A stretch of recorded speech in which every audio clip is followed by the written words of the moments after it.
morning!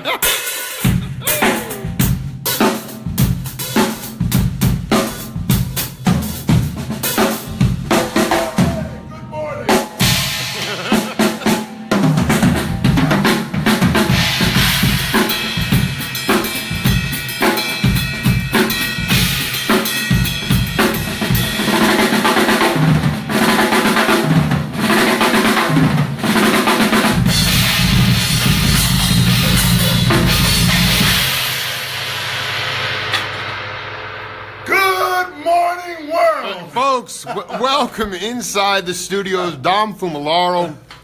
We are honored to have him here on the Jake Feinberg Show. He gave us a little treat there, little solo. Dom, welcome to the program, my friend. Good morning, Jake. It's such an honor to be with you, man. Live here from Port Jeff.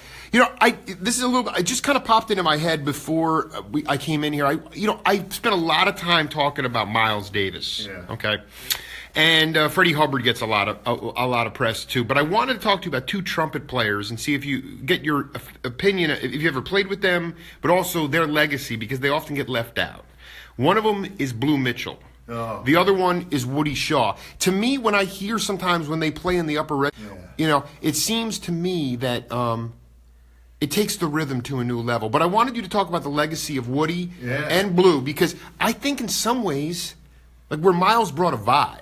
Miles brought an intensity and a state of mind and a lot of almost Zen-like qualities. Yeah. Those cats brought serious feel and chops. I just wanted you to talk about those cats. You know, and both guys, Blue and Woody. What's amazing about it is these. You know, when I was younger, and I was in 1971, I was 18 years old, so I had the chance to drive from Long Island, the 20 minutes where I was living in a town called Baldwin, into New York City, and I'd go to the Village Vanguard.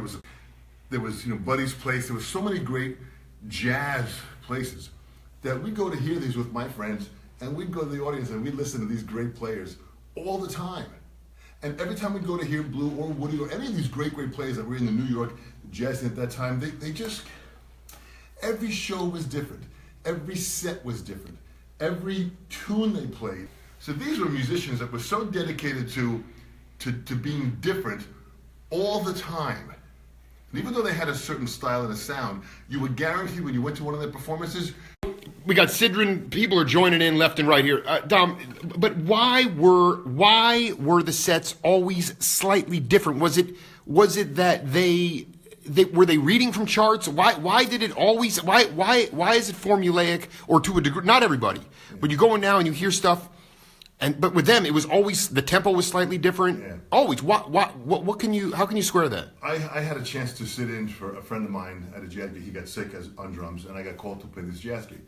I was 17 years old, and it was a club in New York City, and all the players were dedicated, really hardcore jazz players. I was young, and I was learning jazz, but I was what I thought was a decent jazz player at the time.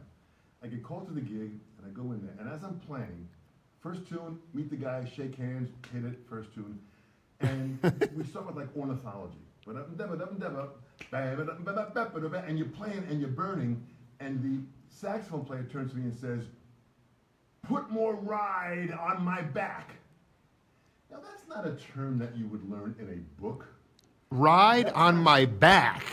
I want more ride on my back. So I just, from the expression of how he said it, just started digging into my ride more. And I started pushing my ride more to drive the band. He turned around and smiled. So you learned how to adapt to the music by the intensity of that New York style in your face. They were in your face. So the energy in New York was, you had to produce what was needed now. So I really believe that that's a part of the philosophy of how these jazz players lived. It was about playing in the moment, in the now, and giving all you can give at that moment with full intensity. Yeah, well, this is the other part of it. Woody, did you ever get a chance to play with either of those I cats? did not play with them, but I heard them play many times. Because Woody, the skipper Henry Franklin is a sage of mine, great bass player, West Coast cat, godfather of music on the West Coast in Los Angeles. He played with Woody on an album called Song of Songs in 1972. Beautiful album, yeah. He said Woody came into the studio and all the music was in his head. Yeah. Okay, and the thing is that, like John B. Williams, the great bass player, he went with Benny Carter to this Middle Eastern tour, similar to you and different as the ambassador of rhythm worldwide. But he would go and he bought a sitar, and he was looking for a book on a sitar. And every city he went to, he couldn't find a book. And eventually somebody said, it's teacher to student. You learn from your mentor. Basically, it's not notated. Absolutely. Okay, so that was part of the subculture of black music. Absolutely. And it wasn't, they didn't have the skill to notate it. Yeah, right. What was part of it. But what they felt was so deep and so true and so honest. And when honesty meets innocence, and then when you throw passion into that, you have a mix of greatness that is brewing, waiting to explode. And that's what happened with these great musicians, at least what I witnessed. I had a chance to play with Barney Kessel. And Barney Kessel, as a jazz guitar player, he played with, Charlie Parker and just a phenomenal guitar player. We did several dates together, and when we played, his concept was there was no rehearsal. There was no discussion on what tunes we were going to play. There were no feels discussed. He would just start playing, you jumped in and you played. And every time he played, it was different. So we played the first set, and I figured, I dig it. I got a feel for this man. I played the first set with him. I'm ready for set number 2. I get to set number 2. It was like a whole different person came in and played. And next thing I know, we've got different feels, different tempos. And sometimes he'd play a tempo, burning fast, but soft. And you had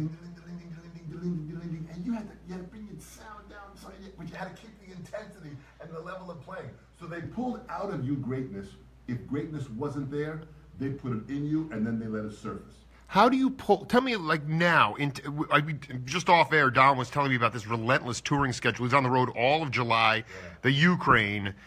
Islands off the coast of France. Eventually, we're going to be culminating with the Art of the Rhythm Retreat with Billy Cobham and these cats in Mesa. Thank you, Nancy Ballack, Fitzgerald. But how do you pull that out of kids today, where you're on the bandstand? That cat's saying, "I need more ride. Give me more." How do you do it It's a great question, Dick. It's a great question because today we don't have the same level of commitment.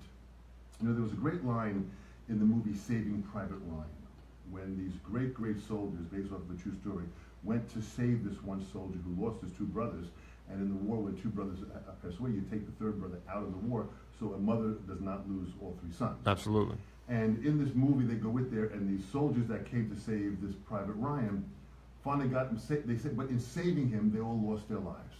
And just before the last soldier died, it was Tom Hanks. He's in that scene, and during his death scene, Ryan comes up to him and wants to thank him. And Private Ryan is emotional to see this man that he just went through this insane battle together, and saw how he wanted to save Private Ryan's life.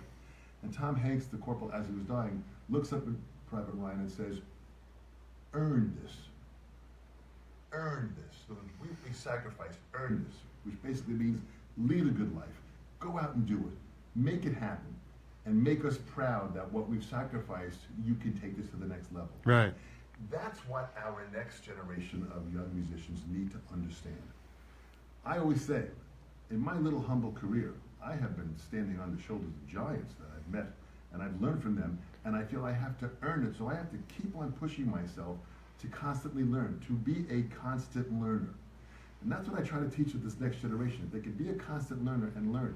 It's not the journey of being famous. It's not the journey of being rich. It's the journey of self-satisfaction. I pushed myself from one level to the highest level to keep on achieving it. Now here I am at 63 years young. 63 years young. Getting no older, younger. I am still a student of the art form, still pushing myself and still learning. So you have to have that internal quest. That quest to want to push yourself to a level of heights that you just didn't know existed before. It's kind of like tapping into your unused potential. And it's kind of like there's discover and there's uncover. Uncover what's in there that you knew that was there that you're unleashing, and discover what you didn't know was there. If you're on that personal journey, that's when the adventure begins. Talking to Dom Famularo here live on the Jake Feinberg Show, Broadcasting Network. And, I wanted you to talk a little bit about, I talked to Mike Knock, great piano player in Australia, still cooking, still playing with younger cats, and he said Hal Galper one time got furious with him in New York because Hal wanted him to show him what he was doing, okay? And Mike said, I can't. And he thought he was effing with him. He thought he was screwing around with him. But it was, it's stuff. The point is that it was always coming through him. The music was coming through him, and that's part of the the multidimensional aspect of music. And I wanted you to talk about, from the earliest times, even before Morello, did you have that sort of, were you able to access that multidimensional self? Because a lot of people today, there's so much information, there's so much saturation of material that you can get so locked in technically that you lose that sort of transcendent quality. And I just would love you to talk a little bit to the audience about how you access your multidimensional self. Well, another great question, Jake, because what happens in self-discovery to me is a journey that, for me, will happen, God willing, till the day that I die. Because I want to keep on discovering what my ability is. And in the past year, I've got more new ideas for more drum books, more creative songs that I'm writing and things. And it's still, I still feel like things are happening. Yeah. So in order to keep on fueling that, I've got to keep myself on the scene of listening. I've got to continue listening. You know, in all of what I've done with my technique and playing, 10% of my playing ability has been from my skills of practicing and my 10,000 plus hours of practicing. That's only 10%. 90% has been listening and performing with other musicians. And that's where you get this non-verbal communication that books cannot give you. The book, first of all books were written after the fact. It was the spoken word that happened first. I dig. The books came after the fact. That's right. So what you're doing is the spoken word, that feeling of communication happened first. Then people understood language and began to notate it. So what comes down first, especially with music, is that I've got this thing that I do when I play with bands. I'm playing with a band. When I go to France, I'll be playing with another band. When I go to Italy soon. And when I go there, I tell them, no rehearsal. We discuss the feels that we're going to play. They can choose the songs they want. And then I tell them there's no rehearsal because I believe rehearsal is for cowards. And I give them that line. Of course, there are some things you have to rehearse, but I give them that line before we play that we're not going to discuss or go over certain tunes. We're going to choose feels. So I might start with a funk tune. I may go to a jazz tune, a blues tune, a Latin tune, maybe a real slow ballad, and then end up with a funk tune. So we'll do 6 different tunes in a set. So I just explain the feels. Then they decide what songs that they want, and we hit it. And by not rehearsing and not even discussing it, you are now in front of these people on the edge of, you have to be present in that moment, and your ears have to be like Dumbo the freaking elephant to listen to what's happening, not only to the notes that are being played, but you have to step into each person's personality on that stage. And that's what a lot of these older jazz musicians, just because of playing for all those years and because of just living that kind of lifestyle of a jazz musician. A jazz musician lived the lifestyle of, my existence was to play jazz. That's what they existed for, to play jazz. Yeah. So they listened to other players, they challenged themselves. Charlie Parker said, practice 6-7 hours a day working on technique and theory and push yourself hard. And then once you put one foot on that stage, forget it all. And let it happen. I wanted you to, I had a chance to hang with Art Frank, who was Chet Baker's drummer, and I wanted you to, I talked to him a lot about, maybe you could demonstrate it for the audience, the idea of the transition from swing into bebop drumming. I mean, is there a way for you, could you demonstrate what was happening in swing versus then the new language that I still really don't know if those cats ever intended it to be called bebop. But regardless, that's what the term was after the fact. Let's back up a little bit, because how that kind of came into Jim Chapin, the great legendary teacher, wrote a book in 1948 called The Advanced Techniques for the Modern Drummer. And what it was a book about independence. So you played the jazz ride rhythm, and while you were playing that, you would play independent patterns and get your hands, which I'll demonstrate in a minute. And by writing that book, many of the drummers at that time in 1948 really couldn't play independently well. They played, their appendages kind of like all played together. Interesting. So when that book came out, Jim started working with guys like Max Roach and Tony Williams and Art Blakey, and all of a sudden, Elvin Jones, and all these guys that we know as now these bebop heavy jazz. Vocabulary stretchers. That Jim's book kind of opened them up to independently start playing. So swing music was when you played that jazz rhythm. And that jazz rhythm played over and over. That's kind of put you into a swing feel. So the swing sound was, and I'll play traditional grip here, was more like.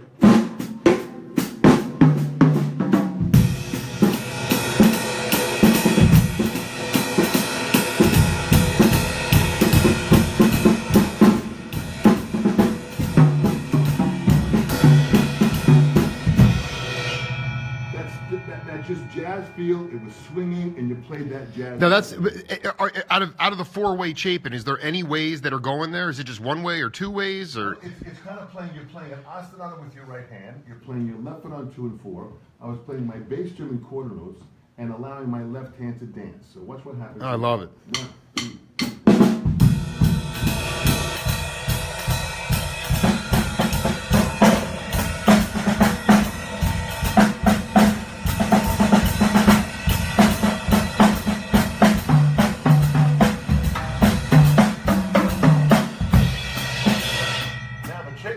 Went to part 2, which was now independent between your right foot and your left hand.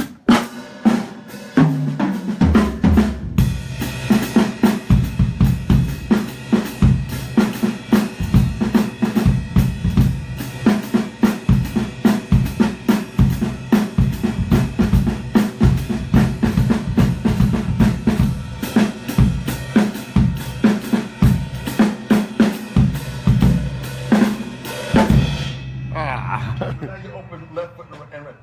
What happened when these guys understood this, where bebop came in was now every rule was broken. Every rule that you learned in independence was broken, destroyed, thrown out, because now any of your appendages could do whatever they wanted. Wow. And the skill they learned from that, they learned from the Jim Chapin book. We call it the Chapin book. And Tony Williams, Steve Gadd, Kali Yuta, all the greatest drummers of today in contemporary playing all pay homage to Jim Chapin for that book, because he unleashed out of our mind the potential that there could be a different way of playing. So the bebop process.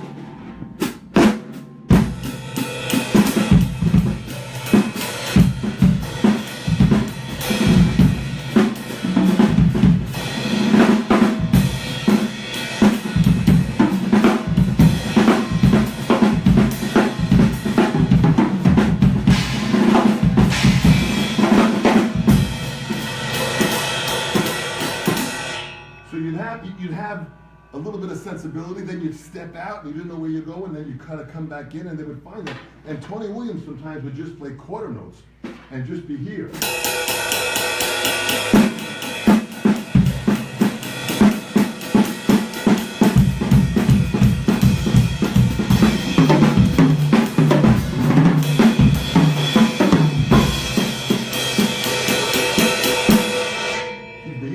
He'd step out of time, but the feel and the pulse was always there. This is so important because to step back and believe me, keep the comments coming. People are joining from all over the world. We're having a ball here with Dom Famularo. So where does Morello come into the lexicon at that point? Because people, the 5/4, the stuff he did with Bruce. What was Morello's? Where did he come into play? Because, I mean, again, just for the record, Dom Famularo is driving from Suffolk County. We're going to go through the story later because it's my favorite story of all time. But tell me a little bit about what he was doing. And how was it, if it all different? When I first heard Morello, he was playing with incredible facility. His skill of technique. So technique was flawless. He could play single stroke rolls and get around the drums flawlessly in time. And then what he had this concept for odd times. So here he is playing jazz in 5/4, which was at that time in the 60s and late 50s it was like, it was still 4 on the floor. A man from Mars, man. People were playing the most electric stuff, and he comes out playing some of the hippest stuff, playing 5/4 swinging and then soloing on 5/4 while keeping his hi-hat on 2 and 4. 1, 2, 3, 4, 5, 1, 2, 3, 4, wow. 1, 2, 3, 4, 5. And listen to the solo on take 5. It's so impeccably ahead of its time. It's ahead of its day now in the 21st century. How is it ahead now? This is important. Is it because when you hear his time and his control when he's playing almost like a left foot kind of a clave pattern on 2 and 4, it was a weird pattern, and his facility around the drums was so clean and pure and not loud and bombastic. It was classy and just silky. And it was brilliant the way he got around the kit that way. So here's this guy, and to have the chance of studying with him, which was I was honored to be in the room with him every lesson, because it was enlightening every time. And when he played Take 5, and I heard him live many times with the Brubeck Band, and you got to go back and check out the album Live at Carnegie Hall. Dave Brubeck live at Carnegie Hall. It was Morello's favorite album. It's a 2-record set, so it's a lot of music. But he plays several different solos, not only on Take 5, Castilian drums, Blue Rondo a la Turk, and these songs, Blue Rondo a la Turk was in 9/8. And it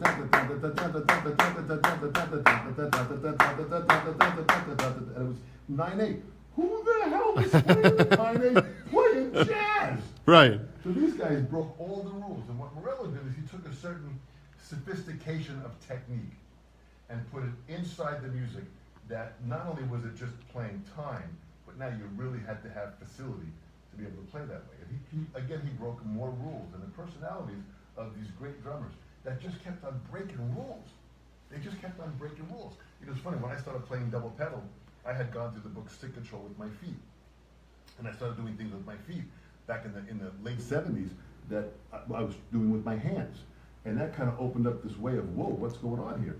And I started breaking rules. And I just figured if I went through stick control and helped my hands, what would it do for my feet? So Morello said, well, go through it with your feet. I went through it with my feet, and that opened up a whole other door of areas of now starting to play singles, doubles, and hand patterns with our feet. And that opened up a whole nother level. So we all individually have the ability of creating something different. It's up to your individual drive, if you're willing to pursue and push that, to discover or uncover that within yourself. That's what these great guys did, whether it was Tony Williams, whether it was Morello, Art Blakey. Art Blakey would play a role that would start from nothing, and he would build this roll up that everybody in the audience was like going crazy because of a snare roll. Right. It's not, this is, is there, we talked in our second radio interview about a calling. Okay, and listen, jazz is a world music now. You're a testament to that. You're going around the world, okay? And that's a good thing. But I wonder about, when you say calling, could you put it in a personalized context, like where Morello would humble you and say, Dom, how do your hands feel? You're doing great. You don't need to be on the trap set. When you'd come back, was the voice in your head? Did you just come back? I mean, I would love a story about the calling. What does the calling mean? Because that's what we talked about, is that sort of missing element today where it could be a passion, it could be a hobby. Someone might get off technically on chops. But this is about basically, I mean, literally I was hanging with one of my teachers, C.G. Munoz, an incredible guitar player, really close to the point. He was with Charles Lloyd at the Keystone Quarter. Lloyd took his pants off. Now, again, that's, he's playing in his underwear. Now, that's not necessarily the greatest example, but this was, you were rabid. And I just wanted you to talk, or even demonstrate, coming back from these simple hand pattern lessons with Morello, how you would turn that into a rage, volcanism and peace. Great stuff, first of all, let's define certain terms. Passion is a strong desire. If there's a strong desire for something, whether it's the passion for playing music, whether it's the passion in a relationship with someone, that passion is just a strong desire. A calling, if you think about a priest in the Roman Catholic religion, the Pope and these people, they had a calling. Something happened in their life that they are now willing to sacrifice, not having a family, not having children, abstinence from sex, and devoting their entire life to God, to their faith. When that calling happens, and I've spoken to many priests to ask them about this here, what was your calling?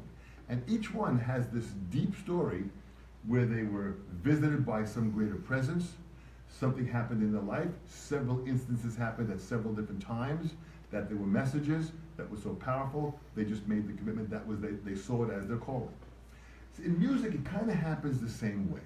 It happens the same way in the fact that the calling is, when I first heard the Beatles in 1964, February of 64, and I heard them playing music, I was drawn into the television, the small little black and white television on the Ed Sullivan Show. I was drawn into this, that I saw that the fun that was happening and the communication that was happening on that stage, and that these people, through that communication, these four guys on stage, were creating this kind of a reaction from people in the audience.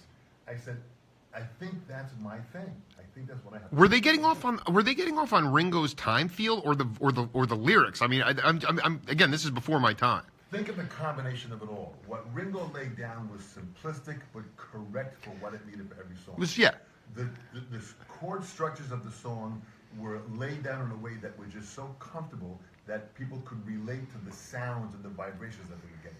The lyrics of the song were all about, I want to hold your hand. Come on, how deep is that? This is like, I just want to hold your hand, because when I hold your hand, there's a feeling of love and bond. If I just hold your hand, that means the most to me.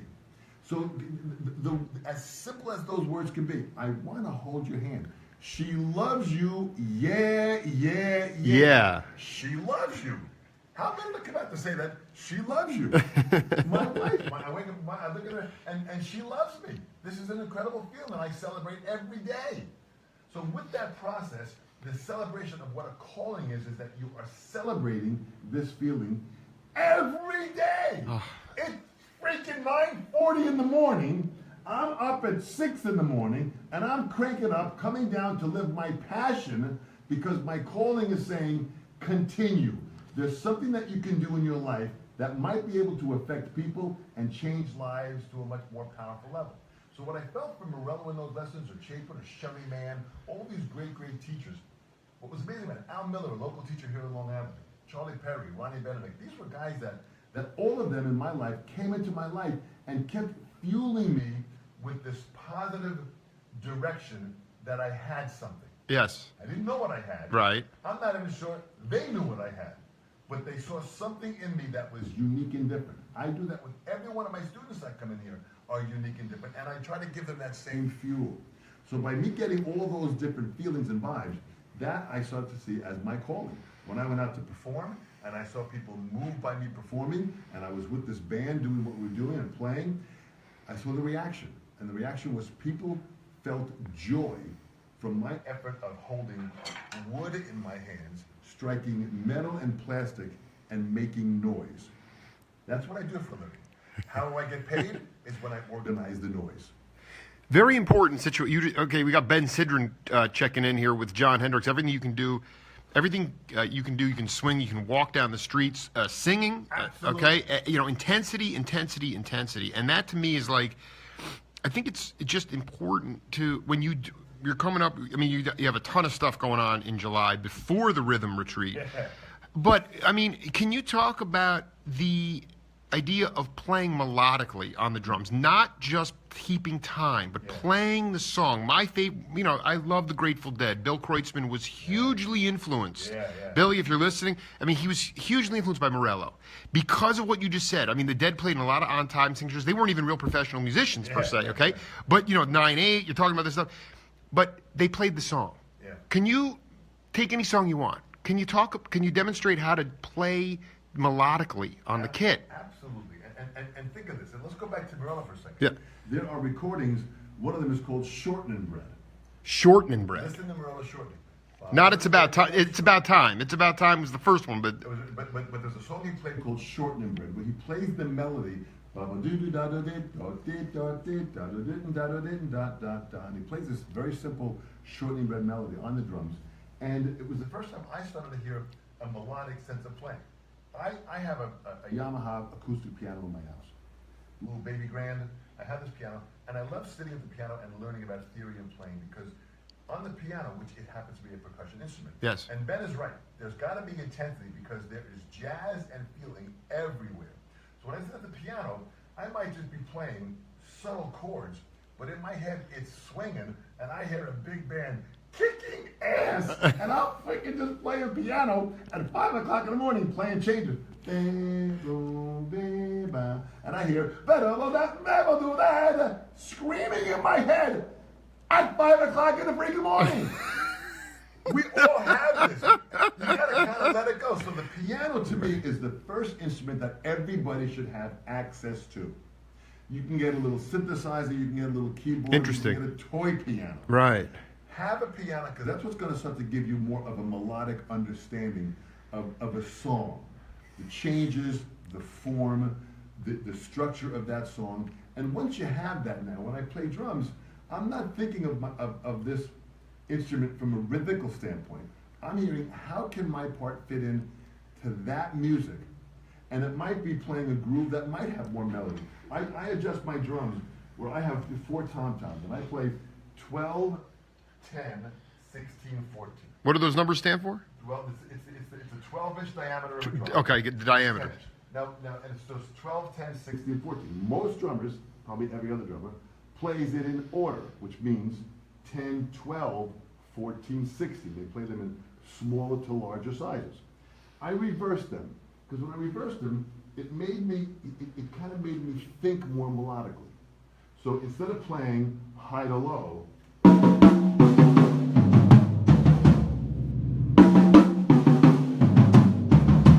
I'm now playing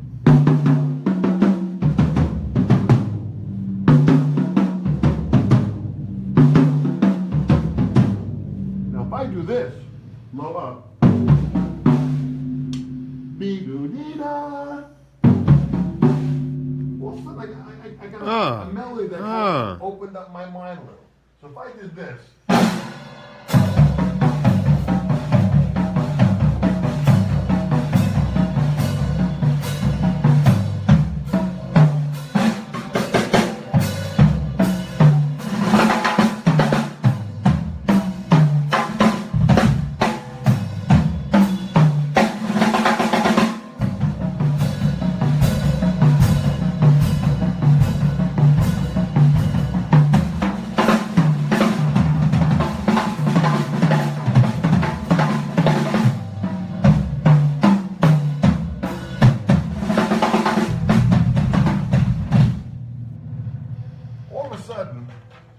You're singing a tune on there. Or I can go some places, like I have this melody in my head and I can play up this melody. This to me is where the excitement of in-the-moment creativity comes from. Intensity is every day of my life. Intensity means, and Ben had a good point, intensity means full commitment. That's what intensity means.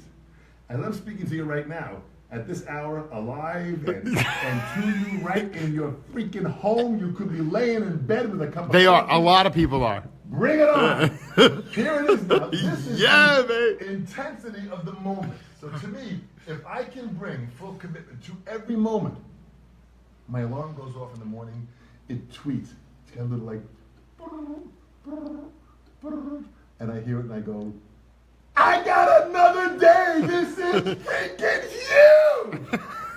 My wife's not always happy with that entrance to the morning. Right.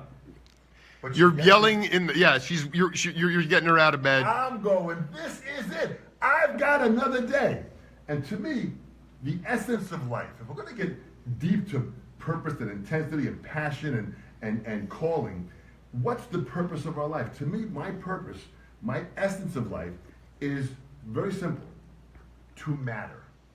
To make a difference. Can I make a difference with my life so I can influence people? And if you don't know what making a difference or influencing people is like, watch the movie It's a Wonderful Life. And watch that old movie and look at the purpose of that movie. A brilliant, brilliant movie about how your life can affect the greatness of other people's lives. If I can live that way and affect people in a positive way, then when I'm on my deathbed and it's time to meet my maker, I go out thumbs up. If we're just thinking about going through life to make it better for me, and that selfish, it's all about me mentality, right?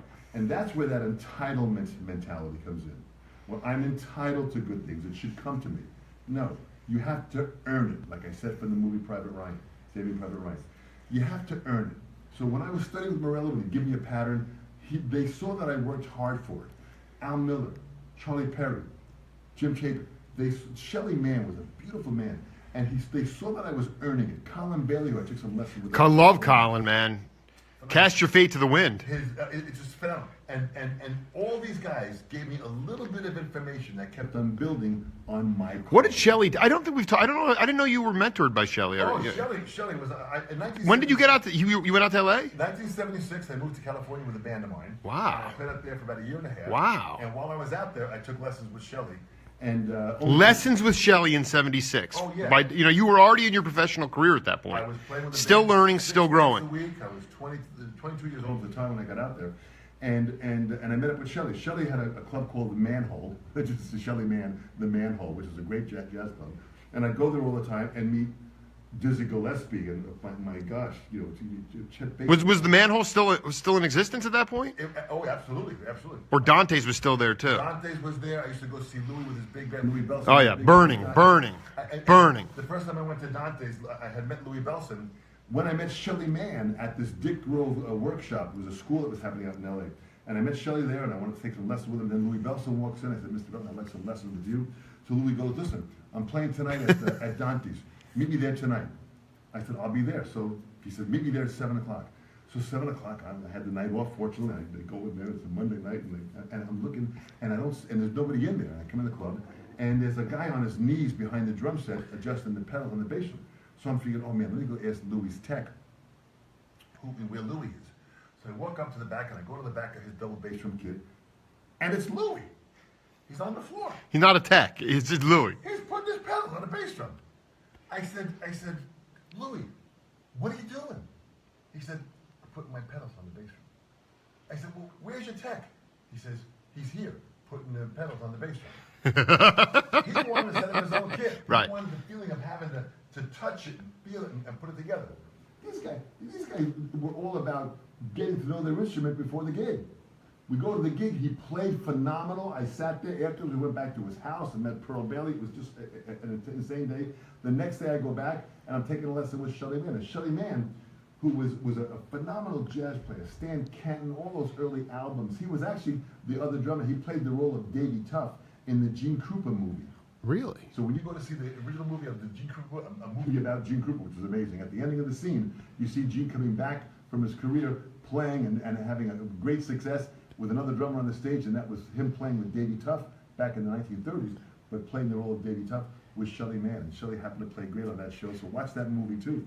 Shelley was great in the fact that he was a student of Billy Gladstone, and he understood all these techniques very well.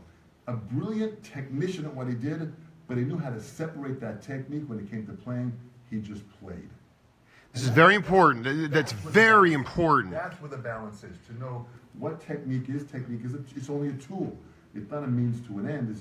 It's not the end. It's not the goal. It's just a means to an end. It just allows you to express what you feel. So Shelley was a phenomenal jazz player, but I mean he played great brushes, and he was so smooth when he played. And of course his time playing. He sat in any band, whether it was a rock band, a jazz band, a funk band, and made it feel good. And Jeff Porcaro, the late great Jeff Porcaro, who was a dear friend, idolized Shelley. Where he used to recommend Shelley to dates, contemporary dates of albums and stuff like that were happening in modern times. Shelley is a jazz drummer. He said, I want Shelley on drums here. Shelley would play double drums with Jeff to lay the groove down because Shelley had a certain lilt in his feel. Is there any way to show that? To show that? To me, it's important. Keltner was the same way. Keltner was calling him as a teenager. Okay, and Shelley, and then his wife would answer and say, I think he's taking a nap, but let me wake him up. Yeah. And then they talk to him. The accessibility is the other part of it that we need to get into. But go ahead, if you can demonstrate a little bit of the... If you play like a rock groove like this here.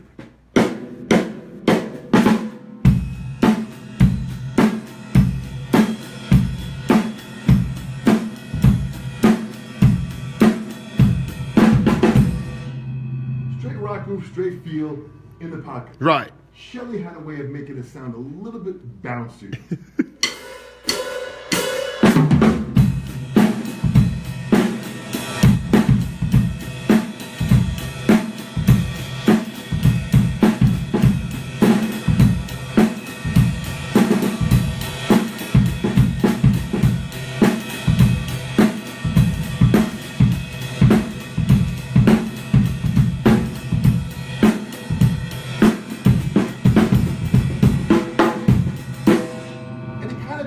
Around it, and you couldn't help with these little inflections he'd put in, just put a smile on your face. And he was kind of like this, and he'd be smiling himself. And he was a big guy, and he died way too soon. He really unexpectedly too, as a matter of fact. Shelley liked to ride horses, and he had a horse, and he was in perfect shape. Went to a doctor. Sure. And while he was riding this one horse, when they came back to the barn, to the stable, the horse hit the side of the barn, and Shelley hit his leg against the horse with several thousand pounds of a horse. and it hit his leg on the side of the barn. And he got off. He was kind of limping a little bit, and he kind of got to his car and drove home. And when he went to bed, his wife noticed he had like a black and blue, Sure. big mark. Contusion, yeah. And his wife said, "Gee, so she probably had that looked at." And she said, "Oh man, no, let me sleep through it, and tomorrow morning we'll take a look at it if it's still there." And he never woke up. What, internal bleeding. Internal bleeding, choked his heart, had a massive heart attack. Unbelievable. So it was. How old was he? I never heard that story. I think he was in his mid 60s. So I don't think he was that old. Well, he had Dan Rosen has joined us, by the way, as well. From Melbourne, Australia. Dan, good. I mean, just good to see you. I mean, people are all over the place and having a ball, listening and hearing. When did your ears? I know you were a jingle guy, and eventually you had to make a decision. You said, you had opportunities to go on the road with various cats, and you just made it. You said it's not worth it. But can you talk about on the bandstand if there was a time when your ears? You were talking about that story before where you had a sub, and the guy's like, "I need more ride my back," or whatever he said. Can you talk about on the bandstand a time when your ears really had to grow into Dumbo ears? Oh boy, Jake, it really is every gig. Every gig. Every gig, because in the early stages when I was young, I didn't have that much control over the instrument. So what I listened to, what I hear, I could only give them back what my skill base could deliver. So the challenge with that is I might have heard something pretty cool, but if I couldn't deliver it, I had to play something less just to get through it. So I always say it's your skill base and your confidence is what's going to open up your level of creativity. So by practicing and learning the skills of the instrument, and then listening to a lot of music where you kind of know what you're hearing. What that means is, by listening to a lot of jazz, when I got to the bandstand, I knew the tunes they were talking about, and I knew if somebody called Autumn Leaves, I heard probably 25 variations of 20 different jazz artists that I had on recordings that played Autumn Leaves.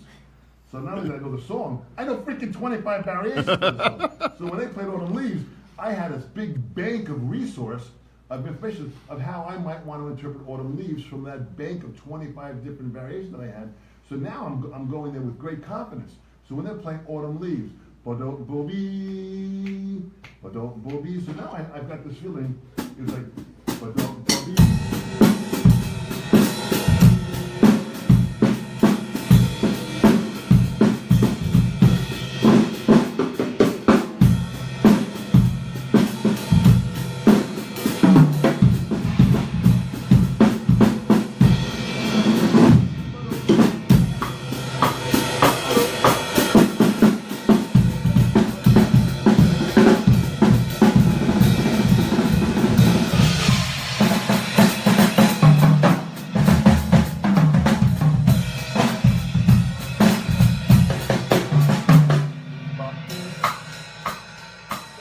Singing the song, I'm here, I'm kind of playing and pushing and going, and at that moment, the trust factor comes in. If you feel it, you gotta go for it.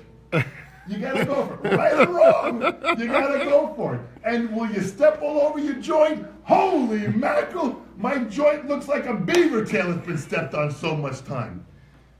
That's part of the learning process. I love this, dude. You are cooking the groove, man. Part of the learning process. You got to step all over yourself and make mistakes. And the real theory is when you make a mistake, make it loud and clear, because that shows you went for it. And everyone's made mistakes. And if someone makes a mistake and they make it loud and clear, I respect that, because at least they were trying to bring something to the table. If they're playing timid and they're playing and they're not really offering anything, George Marsh, the great drummer, would say that, stop sitting on your balls, he would say, and be willing to go out there and lay it out. And if you make a mistake, make it Miles would say that, you should have played the same, someone would say, I hate that note I played. You should have played it twice, he would Absolutely. say. And George Marsh, who is a fantastic artist. George is just really, exquisite, man. And he's into martial arts concepts of Tai Chi and stuff. Chanting and very, very much. He is at such a deep spiritual level of playing music that I absolutely respect and admire, and I've known George, just for many, many years. And he's a great example of someone that when they play, he's in the moment, he's giving you all he has at that moment. He's not holding anything back. And that's what I find a lot of younger players do. They hold back for fear of being made fun of, for fear of being criticized, for fear of not being accepted by the crowd. Let me tell you something. Screw the people. Screw 'em. You go and believe who you are. If you deliver with me the gut of who you are, and I like you, we're going to be friends forever. If you deliver me the gut of who you are, and I don't like you, fine. Move on. Not everyone's going to like you, and I'm not going to like everybody. But the point is, if it's an honest relationship, just like in a relationship with my wife or with a husband or wife or a relationship, this is so powerful to give exactly who you are and let people feel who you are at that point. Now, the other part of it is the willingness to constantly grow and change. Well, no, Rosen just chimed in. He goes, it's not just the young guys what you're talking about. Yeah, and very good point. Yeah. And it is. It's really about any age. Any age of confidence. Listen, this is a journey in our lifetime to discover ourselves. You know, and I love my lessons with Dan. Dan Rosen is a phenomenal player, and he's based in Japan, now living in Australia. I didn't even know he was overseas. I thought he was on the West Coast. All right, so he's overseas. No, Dan's been to my studio several times for lessons. We do Skype lessons. Dan is a very dedicated student. Yeah. And we go through books like Stick Control and the Chapin book and New Breed, Accents to Rebounds. We're going through all these different books, and Dan accepts it and goes through it and is really pushing himself. And to me, the reward that I get as an educator is when I see a student pushing themselves and they start growing and they start opening up. This is huge. This is like I've got 3 boys, and when I watch my 3 boys grow and become men, they're 19, 21, and 23.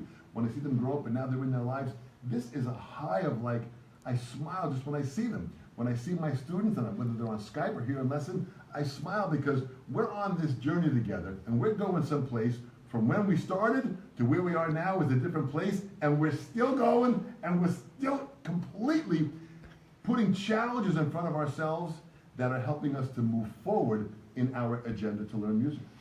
I want you to talk or even demonstrate one of the things that I often get, the Ed Blackwell, the James Black, the harmonic stuff. When that came in, what was that like for you? It's a whole other world now because in the early days, you were just the drummer was just a timekeeper. You were just a timekeeper. Just keep time. You're in the back of the band. Shut up. Don't say anything. Just keep time, and everything will be fine. Right. And then eventually, in time, great players like Ed and these guys came out and started playing and added things, composition-wise. And all of a sudden, their composition on the drum set in the song had these other musicians turning around going, whoa, that was pretty deep. And that's what these guys did. They opened up a depth of the instrument that we can now be seen as composers from our instrument. Listen. This is where the heart of my show is. Can you talk about demonstrate composition? Absolutely. Composition is if I'm playing something like a timekeeper would play a groove like.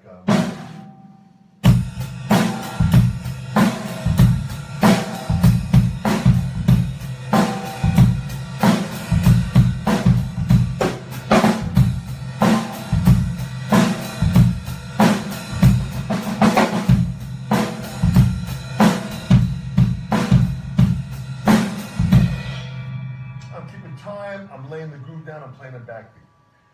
Part of composition is, can I, inside that, play some kind of a melodic pattern that can open up and add to that groove?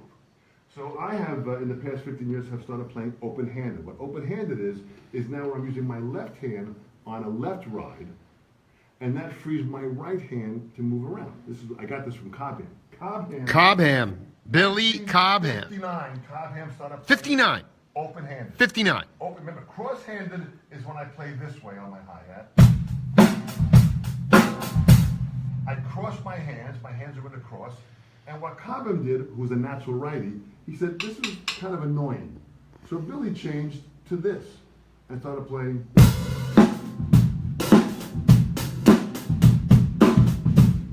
Left hand lead on his hi-hat, his right hand playing the backbeat. Now that's a technique anomaly. It was like, what the heck is going on here? We hear recordings, and I hear him playing his floor tom on the recordings, and we were playing this way moving our left hand under to try to play that pattern, and we couldn't play it. Right. Until finally I went to see Billy. His hi-hat was equal to his snare. He's playing with his left hand, and his right hand's going to his floor tom. I said, what the hell is this guy doing? And it was kind of like this.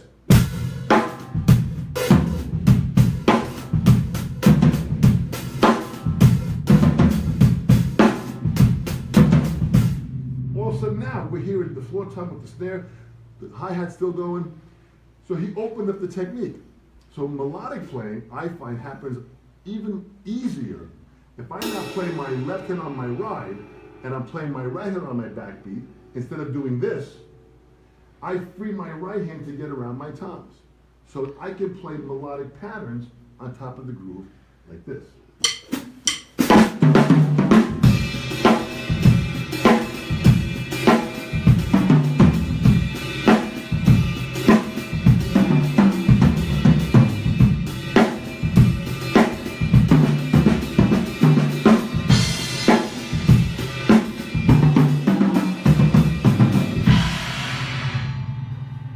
So now And you can hear the melody in there. I mean, as a non-musician, you can hear the melody in a there. little bit more freedom in there. I'm still playing the groove, and that's kind of what Billy opened up. Once Billy opened it up in the 50s. You're saying 59, Billy Cobham. He was a kid. He was a kid that just said, that doesn't feel right. So without the concept of, and all of his teachers said, you're wrong. And Billy said, well, I may be wrong, but I feel better. Right. It's about, And he had the confidence to stay with that. You know, the freaking guts and the chutzpah that takes to go against your teachers and everyone that's saying, and he stayed that way. Eventually, Billy opened up a whole world of adventure. I call Billy the Chuck Yeager of drumming. Chuck Yeager broke the speed of sound, and he broke the speed of sound by the X-1. When they were flying the X-1, it was an airplane that was attached under another airplane, and they went up and they flew it, and the pilot was in the lower airplane. Then they dropped the lower airplane, the X-1, and then you'd be able to fly, and it was made to break the speed of sound, which was like 600-700 miles an hour. And a lot of these test pilots at the time, if you watch the movie The Right Stuff, oh yeah, they'd be in that X-1 and they'd hit the throttle and they start going 300 miles an hour, 400 miles an hour. They did to like 410, and the plane started shaking. They'd go to 415 and the plane was shaking so bad they couldn't hold it. Yeah. They'd pull it back and they'd land the plane. The next day, the next pilot would go. He did the same thing. It would shake, he couldn't hold it, they'd land the plane. Chuck Yeager, who was just one freaking absolutely out of his mind pilot, he went to the engineers. He was called the next day to fly the X-1. So he went to the engineers the night before. He said, listen, everyone's saying at about 4:15 the plane's shaking and it's going to break up. He said to the engineers, is this plane able to break the speed of sound to get to 600-700 miles an hour? And they said, absolutely. The design is there. And Chuck said, I believe you. They convinced him in what they said. Chuck goes up the next day, they drop the plane, Chuck's in there, he gets to 300, gets to 400, feels the plane starting to shake, radios in, you guys said this can break the speed of sound, right? They said, absolutely. He goes, great. And he took the throttle and went, boom, and hit it, and it broke the speed of sound. It was like flying on glass. They lost the plane because it broke the speed of sound, and he's flying, and then radioed in, this is incredible. 700 miles an hour, it rides fantastic. Unbelievable story here from Dom. I mean, you're dropping, aeronautics on it. Well, this is important because what Chuck Yeager did is he had the confidence to believe in himself and the others around him. That's right. To push this thing forward. That's kind of what music is. You got to believe in yourself, but you have to trust the others on that bandstand that they're your friends. They're going to work with you. They're going to help you. If I'm playing something, I go someplace, and even though I might not have gone exactly where I wanted to go, the bass player will find that and help you and save you and take that idea that not where you wanted to go, but you went someplace that was freaking great. So the point is, that's part of the high of music. You don't really know where you're going. It might not be intentional for where you're going, but because of your feeling that you wanted to go someplace different, you went someplace, and that makes that particular gig different. What the great jazz players did is, they did this every freaking night. And then they would do it every song. And that became such a way of living that before you know it, you sat down and the object was just to create. Brian Blade was great at that too. We were playing with Wayne Shorter. Another guy that just opens it up to a whole other level where they have a set list of songs and they don't discuss the set list. Wayne just starts playing. Right. And then while they're playing this one song that they might have played 100 times, Brian has a certain sound, he wants to go someplace else, he changes the feel and the groove and the tempo, and everyone goes with it. No one questions it. And they go into a complete, and if you heard the band the night before, and you heard that song, you're going, oh, well, they're going to play the song again. It's not the same song, but it was different and better. So part of what it is that feeling of being able to step into a place. So Cobham starts playing this way. Simon Phillips comes along. He sees Cobham play. He starts playing that way. Simon Phillips and Billy are natural right-handed drummers that play leading with their left hand. Wow. I was with Simon just a few this year with Greg Bistonette, the great Greg Bistonette, another phenomenal drummer. And we're sitting down, and we did a show in Diest, Belgium, a festival. And we're sitting having dinner together before the main finale. And I've known Simon for almost 40 years now. He's a great guy. And I know all the Simon stories. He's just a phenomenal, ingenious player. And Greg has said to Simon, he said, Simon, you're a natural righty. You're a natural righty. And you've been playing left hand all these years open-handed. Is your left hand equal to your right hand? And we're eating, and Simon says, no, it's not. And Greg says, you mean after all these years, your left hand is not equal to your right hand? How is that possible? And Simon said, my left hand is better than my right hand. I thought we were going to fall off the chair. Greg laughed so hard, myself and Simon. But that's a powerful point. Explain that to the peeps. What is the point? Think of that. In other words, your strong hand is here, and your weak hand is here. So if you always lead with your strong hand, to a certain degree, there's not a full equal balance of your playing. So what these guys did by playing left-handed lead, they brought their left hand equal to their right hand. So now imagine playing the drums and not worrying about right or left. I don't think right or left. I think of what sound do I want? Whatever sound I want, I go that place because your hands are more equal. If I'm only right-hand lead, then my right hand ends up going everywhere around the drum kit, and my left hand kind of like just sits low doing nothing. But if I have this level of balance, then my left hand does equal to my right hand. You open up your sound and your options to a much higher level. So this open-handed playing concept really, to me, is 21st century focusing of where the modern drum set is. Imagine how great you'd play if you had two strong hands. Right. If your right hand's your strong hand, if you had two right hands, how much better would you play? 100% better. Now think about that with your feet. So I started putting that with my feet. So when I went down to my pedals and I started playing with my feet, so I started playing single stroke rolls,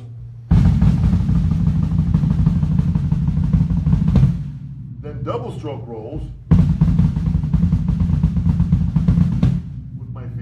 then flams. When I started playing all these different mixed sticking patterns with my feet like I did my hands by going through a book like Stick Control, I just started to discover things that were really interesting. Patterns that I was playing that I would never thought of before. So when I play with my hands and my feet, it opened up a whole nother level of expression in my toolbox of playing that allowed me to go someplace that I could never thought of. Dom, we're low on battery life here, and I want to just get this. This is a very important thing. I want, before we wrap, what is, like, you're going to be seeing so many younger cats and all types of people in the world, in your world travels, but for the Art of the Rhythm section with Billy Cobham and Dean Brown and Santiago and all these young cats, what is, for the audience, and maybe almost an existential thing, what is your goal? It's not about demonstrating your chops or what is the goal of the rhythm? Why? What is it? What is it? What is that about? Out of the Mind of Billy Cobham. Rick on bass, Jerry on keyboard, Dean on guitar, of course Billy on drums. These guys get together and they allow the participants to hear the band interact live right with them. They're sitting right next to the band, on the stage with them. And then they all get a chance to sit in. They're all different instruments. They all sit in with the band at different times and then collectively to play with these great musicians. It lifts them into a reality of the immediacy of the now. The rendezvous with the now. Absolutely. You meet the now and you are in a relationship with the now and you are there. And it raises your level of awareness, it raises your level of the learning process, And again, out of the mind of Billy Cobham. Wonderful team of people. Nancy, who helps organize the whole process. Faina, Billy's wife, is an absolute treasure in how she helps make things happen. I'm out there to help organize it and do some things, so it's a great time. Do you think it's about stretching the lineage of the music too, being able for younger cats especially to know how to create holistic music? I mean, what I'm saying is like Billy's drumming over time changed to fusion, right. And then the drum machine came in, and then all of a sudden you had cats emulating a machine. Absolutely. And it's almost like I feel like Billy's trying to turn back the clock a little bit in order for people's ears to grow again. I could be wrong, but I mean that's you're right on the money. And think of this: when you meet Billy and shake Billy Cobham's his hand, you now have touched the like of the greatest musicians in the world. Miles Davis, Tony Williams, it is Joe Morello. All the guys that Cobham has met and played with before. Sure. Vishnu, yeah. McLaughlin. All these guys, just these phenomenal. When you shake Billy's hand, those degrees of separation become immediate. And that's an important part to know that you're touching now history and you're in the presence of greatness that will allow you at some point in your life, when in the future, when Billy and myself are no longer here, to have had the chance of being able to have an opportunity to meet this legend at such a level and have him display his craft to you at a point that you can now take parts of that information, bring this into your own personality, and take this to your level wherever you live on this planet. This is huge. So being involved with it, I say everybody, get involved, come on down. We've got a full house. If you're interested, we'll make room for you. Come on down and get involved. There are some wonderful people that are coming down that are going to be a part of this here. It's exciting, and it's really about the passing on of this great lineage. It's absolutely powerful. Don Famularo, the Art of the Rhythm section, July 16th to the 22nd. I'll be at the 21st Friday night hosting a roundtable discussion about talking rhythm with you and Billy and Dean Santiago. I look forward to it. I just love your accessibility, your humanity, and I'll tell you, just before we go, let's just hopefully the battery won't die. But Let's see what we got here. This is my studio here. You can see I've got my reading station here where we work on different classical marching, and this is an old Moeller drum that was given me by the Cooperman Company, which is absolutely fantastic. I've got my practice pad area where the students sit down here and play on a practice pad with their hands in their feet. Oh, wow. With a mirror, with a flat screen TV so they can see themselves on TV. We record it all. The student leaves with a recording of the lesson so they remember it all. I've got behind you here, Jake, all of my different books from all of the travels around the world, books that I've written, my It's Your Move book, Klaus Hessler, Open-Handed Playing. I've got all these different books there. We got stick control here. So all these books are here. Soundproof room, custom built in Port Jeff. Freaking bunker, man. Are you kidding? This is like we could be shooting weapons on in this room and no one will know what's happening. I've got a student kit here that the student plays and adjusts for themselves, all mic'd up. I've got 4 cameras, an overhead, a foot cam, so the student can see exactly what they're doing. I've got my drum set right next to him. So with this process here in this room, we reach the world, over 2,500 students that travel from 30 countries. But I'll end with you by showing you my map here. Check out my map here. Oh yeah, and let's go through the travel schedule in July. Yeah, this is my map here of all around the world. All these different magnets that are on here are from the over 60 countries I've performed in. So I have a track of kind of where I've been. July, I go to LA next week. Then I'm off to Ukraine for a week. Then I'm off to France for a week. And in France, I play in Paris for a couple days at a camp at the Drumming Lab, which is a phenomenal school right in the heart of Paris. Then I go to Laval, which is a wonderful town where I do a clinic there. Then I'm off to an island called Belle Ile off the west coast of France to do a camp there with Jean Pédagine, a phenomenal camp in the middle. Where's Belle Ile? Belle Ile is like, let me see, France is over here. Right, that's the little green guy right there. All right, you're going to be out there. There's a camp out there. It is like phenomenal. So there's a camp out there. Then from there, I then fly directly all day on the 16th to arrive with Cobham in Phoenix to do that. When I'm done with Phoenix on the 25th, I then fly to South Carolina to play at Sims Music.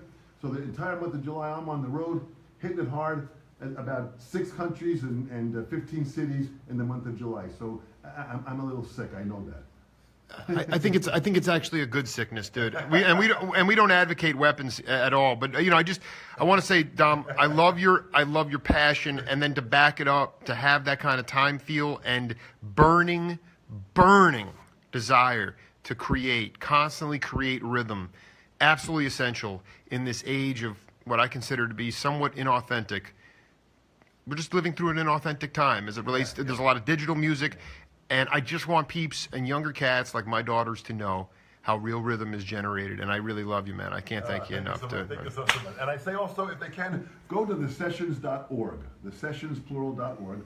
I've done a series of interviews there, and you know, having this time, Jake, with you here is fantastic. You are a dedicated, true soul that's helping give voice to the music community worldwide. And for that, Jake, I thank you so much. Keep it going. Love you, bud. Thanks. We'll be back on the Jake Feinberg Show. This is Dom Famularo from his dojo. We'll be back later. Take care.